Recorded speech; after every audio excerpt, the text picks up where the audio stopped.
പൂജാവിധിയിലെ അടുത്ത ചടങ്ങ് ഉപഹാര സമർപ്പണമാണ്. വലത് കിണ്ടിയിൽ നിന്നും ശംഖിലേക്ക് ജലമൊഴിക്കുക. ശംഖ് രണ്ട് കൈകളെ കൊണ്ടും പിടിച്ച് ദേവന്റെ മുമ്പിലേക്ക് ഓരോ മന്ത്രവും ജപിച്ചുകൊണ്ട് ജലം കൊടുക്കുക. പാദ്യമിതം, അർഘ്യമിതം, ആചമനീയമിതം, മധുവർക്കമിതം, പുനരാചമനീയമിതം, സ്നാനമിതം. ശംഖെടുതയിൽ പിടിക്കുക.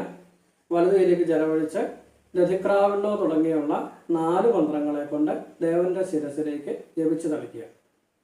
ദധിക്രാവിണ്ണോ, അകാരിഷം, ജിഷ്ണോരശ്വസ്യ വാജിന, സുരഭിനോ മുഖാകരൽ, പ്രണ ആയുംഷിതാരിഷൽ. ദേവന്റെ ശിരസിലേക്ക് സങ്കല്പിച്ച് തളിക്കുക.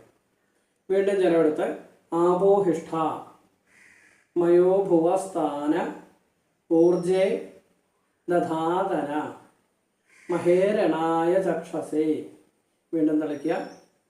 ജലമെടുത്ത് യോവ ശിവതമോരസ തസ്യ ഭാജയതേഹന ഉഷതീരിവ മാതര. തളിക്കുക.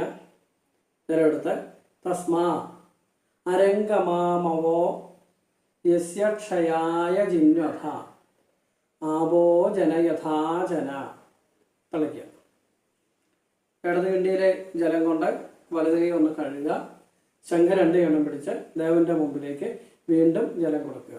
പുനസ്നാനമിതം, വസ്ത്രമിതം, അംഗവസ്ത്രമിതം, യജ്ഞോപവീതമിതം, ഭൂഷണമിതം, പാദ്യമിതം, അർഘ്യമിതം, ആചമനീയമിതം.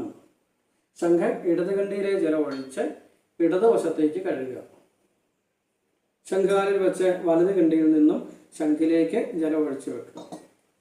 ഒരു തുളസി എടുത്ത് ചന്ദനവും കൂടെ ചേർത്ത് ദേവന്റെ നെറ്റിയിലേക്ക് മൂലമന്ത്രം ജപിച്ചുകൊണ്ട് തൊടുക. ഓം ഗം നമഃ. ദേവന്റെ നെറ്റിയിൽ തൊടിച്ചു വെക്കുക.